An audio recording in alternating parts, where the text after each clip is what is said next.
गांव की एक गरीब लड़की रहती थी। अनीता की सौतेली माँ एक बुरी औरत थी। अनीता के पिताजी के घर से बाहर जाते ही उसकी सौतेली माँ सावित्री उसे परेशान करना शुरू कर देती थी। फिर एक दिन, पिताजी, आज मेरा जन्मदिन है, मैं अपने लिए एक नई फ्रॉक खरीदना चाहती हूँ। बेटी, मैंने कल ही अपने सारी तनख्वाह तुम्हारी माँ के हाथ में दे दी थी। तुम जाकर अपनी माँ से पैसे ले लो। इतना कहकर अनीता के पिताजी काम पर चले जाते हैं। फिर अनीता अपनी सौतेली माँ से पैसे मांगने पहुंच जाती है।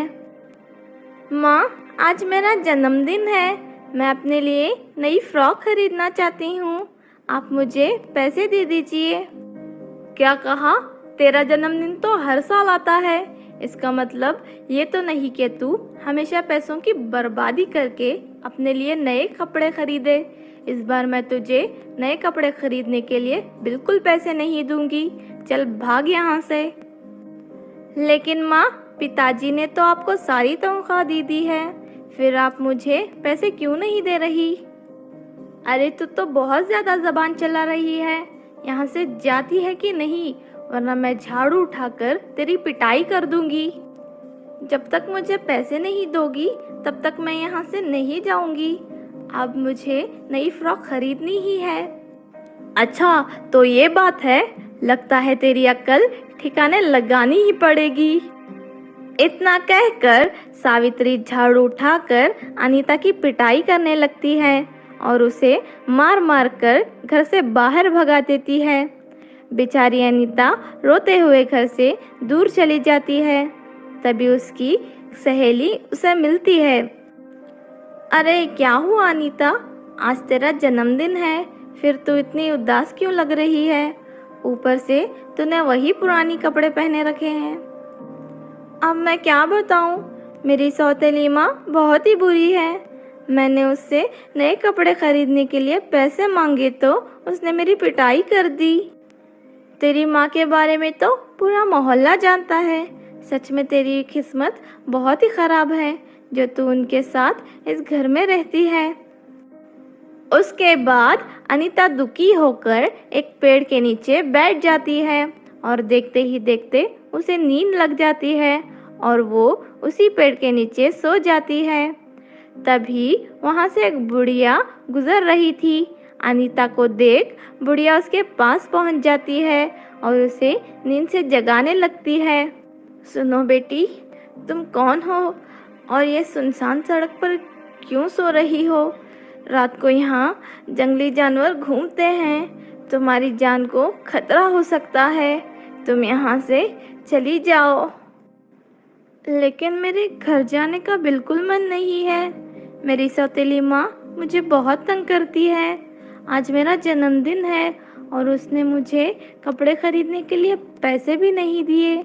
मैं अपनी ज़िंदगी से तंग आ चुकी हूँ। अनीता की बात सुनकर बुढ़िया को उस पर बहुत तरस आता है। इस बेचारी लड़की की मदद करनी होगी। उसके बाद वो बुढ़िया उसे अपने घर ले जाती है। बेटी, मेरी अलमारी में जादुई फ्रॉक रखी है, तुम उसे निकाल कर पहन लो।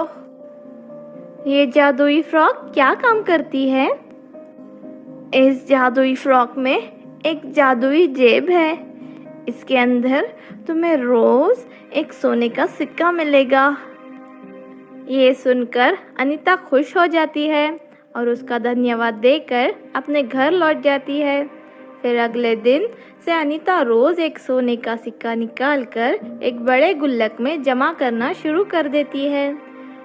लेकिन फिर एक दिन सावित्री अनीता को उस जादुई फ्रॉक से सोने के सिक्के निकालते हुए देख लेती है। फिर अनीता के घर से बाहर जाते ही सावित्री उसके कमरे में घुसकर उस जादुई फ्रॉक को चुराकर अपने कमरे में छुपा देती है। शाम को जब अनीता घर लौटती है तो देखती है कि जादुई फ्रॉक उसे नहीं मिलता।